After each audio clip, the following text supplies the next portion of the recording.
السلام علیکم ورحمۃ اللہ وبرکاتہ۔ دوستو، آج کی اس ویڈیو میں آپ کو رمضان المبارک کے روزہ رکھنے کی نیت کا طریقہ بتاؤں گا جو کہ عربی میں ہے، اور ساتھ ہی اس نیت کا ترجمہ بھی آپ کو بتاؤں گا، اور یہ بھی بتاؤں گا کہ کیا رمضان المبارک کے روزے کی نیت اردو کے اندر کی جا سکتی ہے یا نہیں۔ اسی طریقے سے روزہ افطار کرتے وقت پڑھی جانے والی مسنون دعائیں بھی آپ کو بتاؤں گا، اور ساتھ ہی ان کا ترجمہ بھی بتاؤں گا۔ آئیے دوستو، سب سے پہلے ہم جانتے ہیں کہ رمضان المبارک کے روزے کی نیت عربی کے اندر کس طریقے سے کی جاتی ہے اور اس کا ترجمہ کیا ہے۔ اگر کوئی آدمی رمضان المبارک کا روزہ رکھتا ہے اور وہ رمضان المبارک کے روزے کی نیت عربی کے اندر کرنا چاہتا ہے تو سحری کا وقت ختم ہو جانے کے بعد یہ کلمات پڑھے: بصوم غد نویت من شہر رمضان۔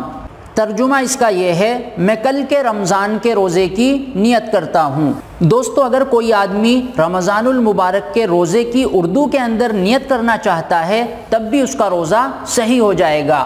اگر کوئی آدمی اپنی زبان سے صرف اتنے الفاظ کہتا ہے کہ آج میرا روزہ ہے تب بھی اس کے لیے کافی ہو جائے گا۔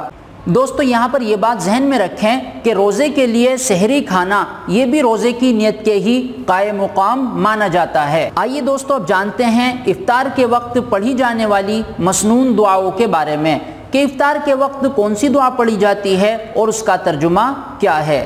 دوستو، افطار میں روزہ کھولتے وقت یہ دعا پڑھیں: ذهب الظمأ وابتلت العروق وثبت الاجر انشاء اللہ۔